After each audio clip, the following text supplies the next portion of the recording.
Kita nak ambil waktu seketika untuk bertanya lebih lanjut berkenaan dengan talian Nur yang masih lagi beroperasi pada waktu ini dan juga memberikan tumpuan utama berkenaan dengan COVID-19. Jadi bersama dengan kita di talian untuk dapatkan lebih lanjut lagi perkara ini, bagaimana talian Nur juga dapat membantu dalam kita mengekang penularan COVID-19 ini.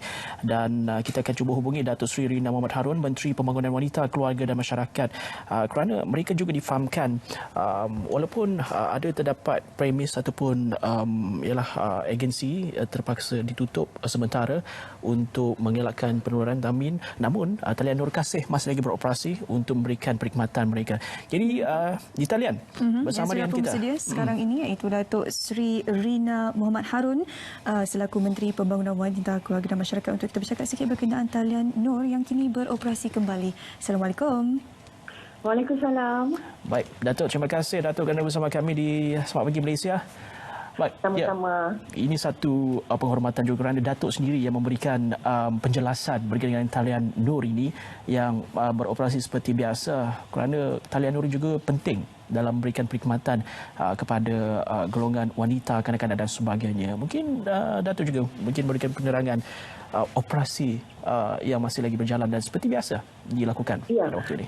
Okey, pada mulanya kerajaan memutuskan supaya ada satu talian khusus yang ditetapkan yang berkaitan perintah kawalan pergerakan lanjutan daripada penularan wabak COVID-19 ni. Jadi talian yang diselaraskan oleh Majlis Keselamatan Negara adalah nombor 0388882010. Jadi pada masa yang sama kita mengambil kira keperluan bagi golongan wanita, kanak-kanak, OKU serta warga emas, maka kita telah bersetuju supaya talian kasih sedia ada ni yang diselaraskan oleh Kementerian Pembangunan Wanita, Keluarga dan Masyarakat dibuka seperti biasa.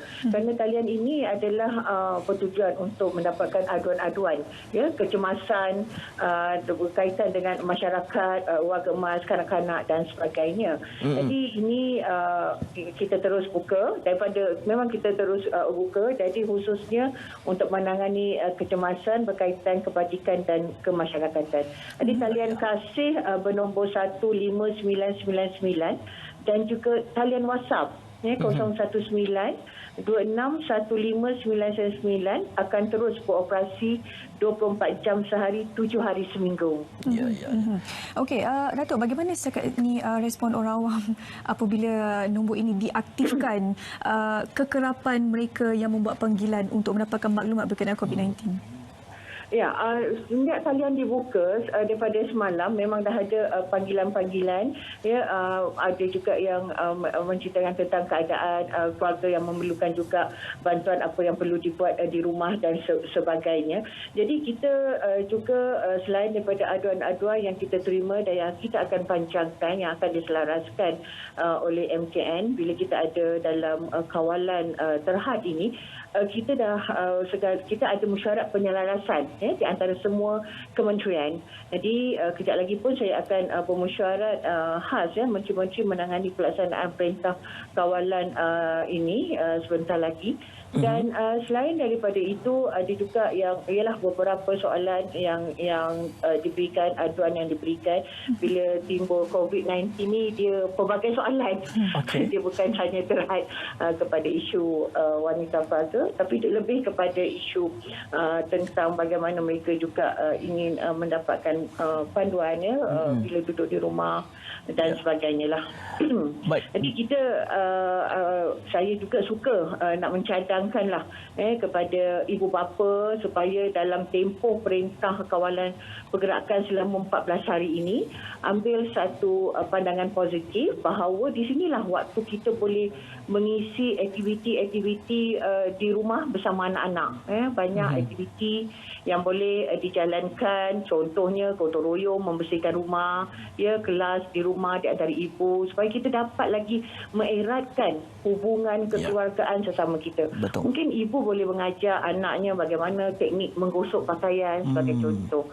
So ni aktiviti-aktiviti yang saya kira boleh dijalankan, terutamanya sewaktu mereka tinggal di rumah lah, pakej bercuti di rumah. Baik, Datuk, mungkin agak terakhir sekali, penghargaan kepada semua staf atau pegawai yang bertugas dalam memastikan perkhidmatan talian Nur ini beroperasi sepanjang masa, walaupun beberapa agensi perlu ditutup ataupun essential service itu namun masih lagi aktif ataupun dibuka. Mungkin penghargaan kepada mereka, Datuk?